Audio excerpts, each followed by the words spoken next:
Paul, let's get started. This is a very exciting opportunity for you to share your story with the FP&A Trends audience. So with that, let's start to discuss what does FP&A mean to you at Lloyds Development Capital, or as we will call it, LDC. Thanks for that, Chris. Well, first of all, LDC is the private equity arm of the Lloyds Banking Group, and we have a bit of a mid-market focus, and we're looking to invest $1.2 billion over the next 3 years in companies. But as a business, we're an aspirational business, and what this means is that our historic performance is not really kind of used as the primary driver in determining what our future plans are. And our business is very difficult to forecast, and we're subject to huge competition. Just to demonstrate, in the PE industry now, there's over $2.5 trillion of underutilized global capital this year alone chasing deals. So what we're seeing in the market is overvaluations, which means that the FP&A needs to partner with the business to help find that value as margins are getting tighter for us. And as we are in the business of investing in companies, as a function, we need to be able to determine what is a viable purchase, when to exit, and this requires seamless integration with our business and drive a real strategy. Okay. So with that, Paul, the FP&A team, in effect, is working with the decision makers at LDC on evaluating investments, and that's what we do in FP&A across the board in any industry or vertical that we work in. We're basically supporting the business to evaluate decisions, and then what's the return on the investment on that decision. So share a little bit more with the audience on how your FP&A team partners with the business as an advisor. Absolutely. So for us, our investments are very illiquid. So unpredictability makes it difficult to exit a position when problems start appearing. And our investment timeframes also expose us to external factors like political and regulatory changes, as well as economic cycles and technology advancements. And in terms of internal factors such as management turnover and bad growth decisions, which impact the value of our investments and make an exit difficult for us. And what all this means is that there is a huge pressure on the FP&A team as a business partner to provide meaningful insight to the business and to plan and predict outcomes, as well as monitor and help drive that company strategy. With the scale also, what we're seeing now is with all the data available, understanding, performing those analytics, and collaborating with the business with such a small team that we have can be quite overwhelming. And under the pretext of even greater competition, where timeliness is quite critical for us, this leads me to believe that pretty much the only way that our business will even survive in this current climate is through this greater digitalisation of our processes. I could see that. And with that, Paul, you're obviously looking to put in if I was to dub it, a digital transformation type project. What was your criteria for evaluating, and what was the impetus that led you to taking this on? So I look at this as the 3 C's. So capacity, capability, and collaboration. So in terms of, in terms of capacity, with the FP&A team, do we have really enough time and resources? So one of the primary roles of the FP&A business partnering is to really understand what the data is saying about our business and then communicate that in an insightful way to them, as well as working with them and identifying strategies around that value creation. The problem for us, as I mentioned earlier, is our team is small.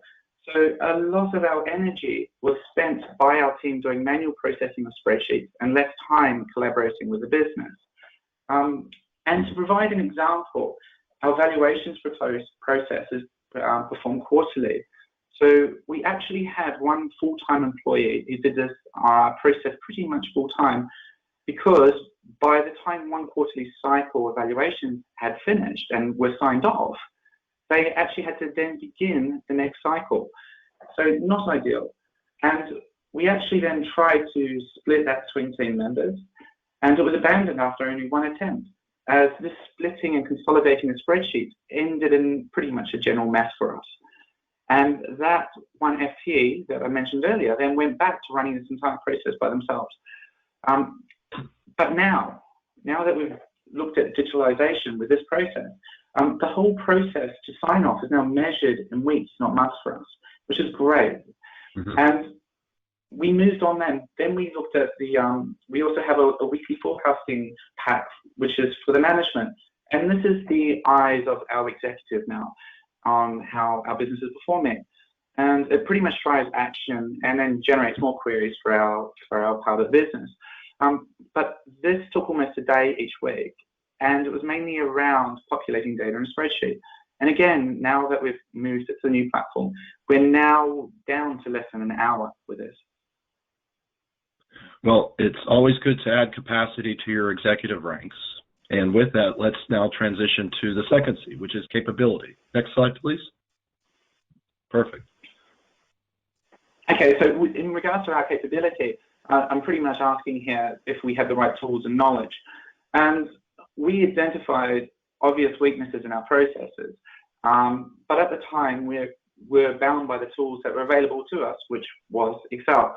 I personally find Excel quite versatile, but it does come with some limitations. And spreadsheets can turn, I've found over the years, into absolute monsters.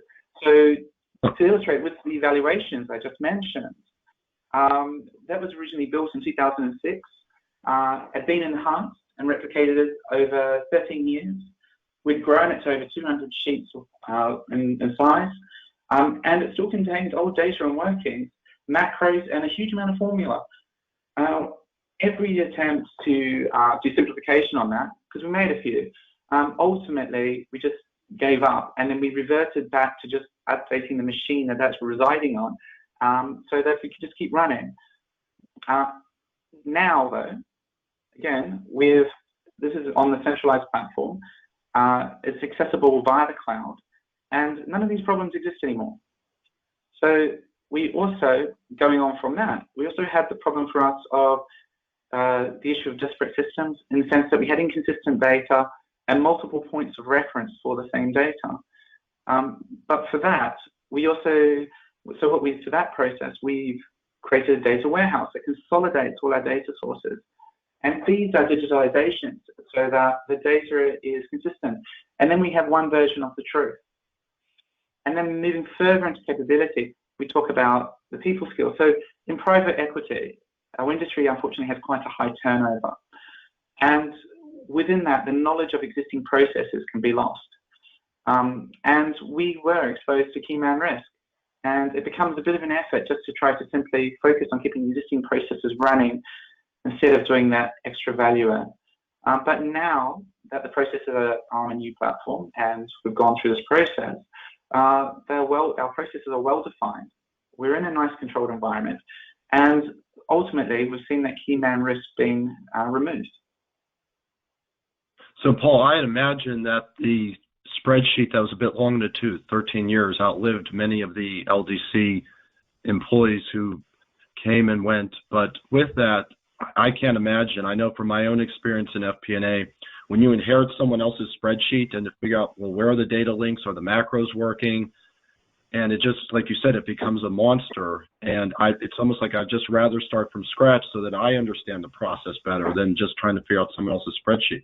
So with teams working together like that to understand, where's the data? How do you analyze it? Do these formulas hold? What was the nature of the collaboration? And how did you create an environment for your FP&A team to collaborate on the project and then with the new system in place? So, absolutely. So one of the recurring themes we see here is that our processes that we were doing were requiring a lot of manual spreadsheet work. And the problem is with collaboration is that spreadsheets are quite localized. And as a business, we're spread all across the UK in different regions. And it makes that, a single source very difficult. But by moving to a centralized platform, that data now be accessed in one spot, and we don't need to separate it everywhere. And in regards to that, We also, because of that separation I talked about, we used to have all these email chains of things going backwards and forwards all over the place. So you'd end up with different truths because people were reading the different spreadsheets. But now, because it's in one centralized point, we now stop that email chain and we actually just have this one version of the truth. And also, in regards to the collaboration, we always talk about on the other side of, bringing in other parts of the business. And we like a number of organizations, had a couple of silos. And for us in particular, one team that wasn't involved in part of the planning process is what we call the value creation team. And their role in our business is to go into our portfolio companies and help them grow and identify, those type of opportunities. So it's really critical, it'd be really great if we could actually get them involved in making that, helping with that planning process. This is probably more a next step for us, and we want to actively contribute via the platform to that forecasting and budgeting process. Paul, with that, and I think even for myself, having worked in finance and software now and solutions for a number of years, and we hear about digital transformation, what's digital, what's not, or we talk about going from an abacus to a spreadsheet, or is it something broader than that? And of course it is. So with that, it's always best to define something by hearing a story. And how did you then define? So let's move to the next slide, Larissa. Thank you. So how do you, Paul, at LDC define digitization? And in effect, how did your team then incorporate these principles that we see in the maturity model? Okay, so obviously there's a definition there on the left, but in terms of our objectives, with this transformation for us, I'll just go quickly through our objectives. So we first looked at timeliness, and what I'm talking about here is that the business needed to be able to identify and respond quickly to the developing trends, and FP&A team needed to be furnished with the insights that drive that. And in terms of data quality, the business needs to really be able to trust what the data is telling them, and everyone reading from the same script. With collaboration, greater collaboration between our various business functions and the FP&A team was quite critical for us.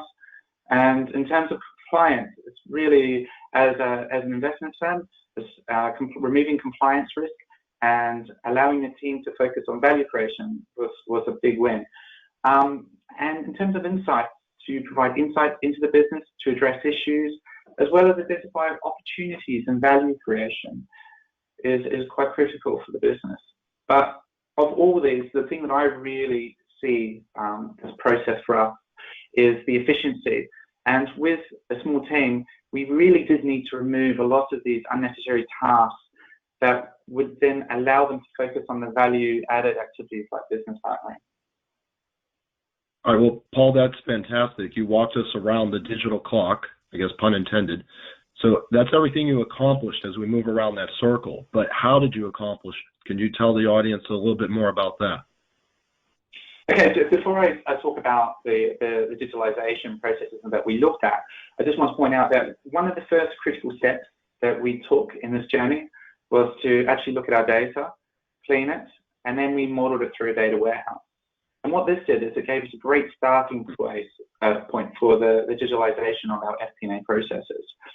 And now moving on to those, there were 4 main things that we focused on in terms of our strategy. Oh, next slide, sorry. Yep. Yes, well, let's advance to the next slide and we could talk through this. Thank you. That's fine. So we're talking about the valuations model, the Pruval, and the budgeting and the forecasting. I'll go through all of those, but ultimately the first thing is just overall, instantly when you move to like a centralized platform, you can have all the required users access to data at that one point, which helps with collaboration, obviously. And we had version control changes made, which was, sort of like a real problem with Excel, keeping all those different Excel files. Greater control over the numbers and more simplistic and less error prone. Now, if we move on to the valuation model, next slide, please. Thank you. So this is one of our first digitalizations that we did, It's really critical to our business. And some of the main things that it achieved straight away was that we had a key man risk that has now been removed. And by allocating different companies to more members of the team, we've been able to focus more on understanding their particular portfolio businesses, which provides more responsive, engaging feedback to the business, because you have multiple people looking after different businesses instead of just one looking after like 90 companies that we have. The initial process of preparing evaluations is down from weeks now, from days to weeks, and the full valuation cycle is down from months to weeks. So we have no more email chains of various versions of spreadsheets. And if we need to change a calculation in any part of our model, that one change is reflected across all the businesses. So it's fantastic with that replication. But what was really amazing is that with our first digitalisation, this only took us 28 days to get up and running. 28 days? Wow, that is what we would call an agile implementation. So what else can you share with us, Paul? So yeah, I agree. It was quite a big achievement for our business. And with the next slide, with the prove-out, this actually took us only 5 days to get up and running. And what the prudential valuation model is to our business is it's a regulatory requirement of all investment and investment firms and banking firms at the moment. And what it is that they're stress testing our capital allocations, which for us is our portfolio companies. So what we can now do is we can instantly run a number of scenarios over our pool of companies to stress test them in a number of minutes, whereas this used to take a lot longer. Well, and what I'm seeing with that as well, Paul, is within finance, we serve many stakeholders, both internal and external. So we're talking about being a digitized business partner. Sometimes that's also then maybe an external constituency.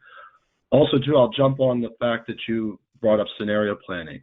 So what if type modeling is very important. And what I'm seeing with the FP&A practitioners that we serve, that scenario modeling is more and more important to them. So we're talking about what FP&A does. Traditionally, of course, it's about running the budgeting process. So how did digitalization impact your budgeting cycle? So for this is probably one of our most recent deliveries. And it only took a member of our FP&A team to build out in 1 week, which was really great. But the budgeting has now become our one source of truth. And there is now no longer a consolidation between regional budgets and organizational budget, because it's all done automatically for us in that central platform. We can also now do scenario analysis side by side, so we can see both executive, regional, and finance assumptions running against each other. And collaboration has definitely increased now with our FP&A team. Well, I hope it has, because it allows the discussion to be with the office heads. They can actually change their values, and we can actually see those changes from those regional sites at an organizational level in real time, which is hugely powerful as an organization, because our budget, our organizational level budget, predicates what many of those regional budgets need to achieve. And we are now trying to, for our next step, involve the team I mentioned earlier, the value creation team, to bring them into the process, and they will assist the officers in determining what shareholder value can be increased in companies to work better on predictions of exit value in the future. Well, with that, Paul, I'll say moving from budgeting to forecasting. I see this as a progression to what we call continuous planning. And I see more and more companies driving towards this, not just periodic, but driving towards continuous. So with that, on this slide, tell us a little bit about what you did with your forecasting process. Well, with our forecasting, we tightly monitor a number of key metrics and predictors, as well as the flow of capital for our business. The weekly forecasting pack was pretty much one of the most important regular deliverables to the executive team. Before we started this process, it was very manual, and we dedicated one full-time employee for 1 day a week to compile this. This is how it's now been reduced to hours. And in our next iteration of the update of it, we're hoping that we're pretty much going to make this type of process fully automated. And hopefully this will now shift the team focus more onto the business partnering role in explaining and addressing the issues arising rather than just processing the data. Okay, and with that, Paul, speaking of partners, the collaboration between finance and IT, which is important that that's symbiotic.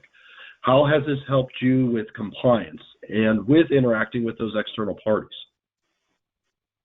So the audits take up a lot of time and energy for us.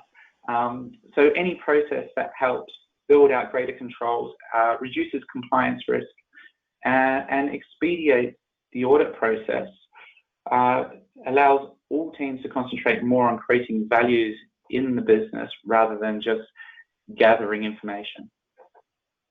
Yes, for sure. When I was an FP&A manager at H.J. Heinz, that was something we needed to pay great attention to.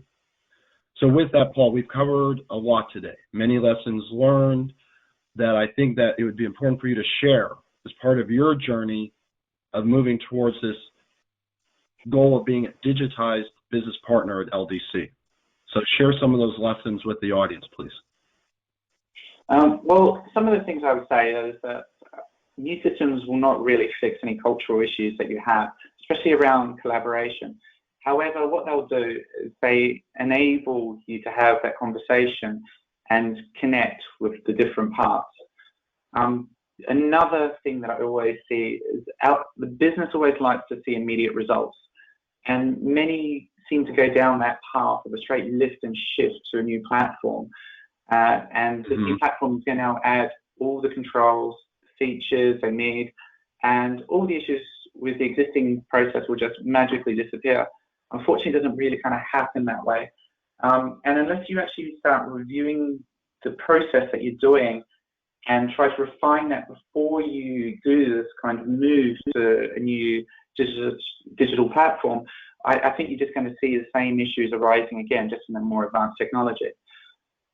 Yes, Paul, before your next point, let me interject with that. What I've seen as well with our clients is that if you just go to mimic your current process in the new system, doesn't always work. It's best to, like exactly as you're saying, to review the process itself and maybe look for areas that you can improve, and leveraging the capabilities of the new platform perhaps can enhance what you're doing. So you could start to think different. All right, didn't mean to interrupt. Continue, please. Oh, absolutely. And with that ties almost into that. I think what you need to do is try to identify what you already have. So changes to staff over years can kind of cause processes and reports that staff simply just keep on reproducing simply because that's what's always been done. And I think if you can actually look at those, you can probably start to eliminate certain parts because they're not really needed anymore. And that will really kind of help speed up that process of migration. Also, I think you need to manage initial expectations of any digitalisation. It's a bit of a journey, and you're not going to have these instant wins straight away, although you will get definite improvements. To also get change moving in an organisation, I tend to find that you probably do need a bit of a champion in the business. We have quite an active FD, and she really pushes forward a lot of our programs.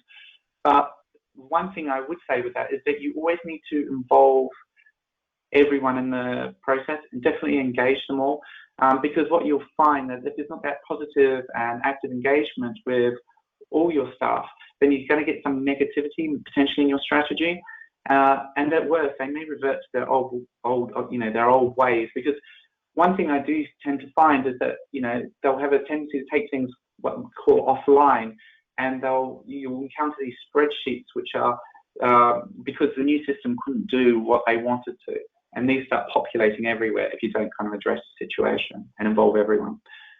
And ultimately, I would say that you really need to aim for a state of continuous improvement. Digitalisation is constantly evolving, particularly in areas of predictive analytics and machine learning. And at the moment, it's difficult to know where the end of this journey is going to go. Okay, and I agree, Paul. You want to avoid having that spreadsheet behind the model. So having the buy-in is important. So these are fantastic lessons for the FP&A Trends community to take away from this session. So with that, can we glean a little bit more? So speaking of the business partnering model, and it covers different aspects of where you're at in the progression of becoming a digitized business partner, but it also encompasses time. So in FP&A, we forecast the future. So Paul, where do you see LDC going next? Well, for us in the short term, we plan to expand on the existing processes that we've discussed and have greater interactions between them.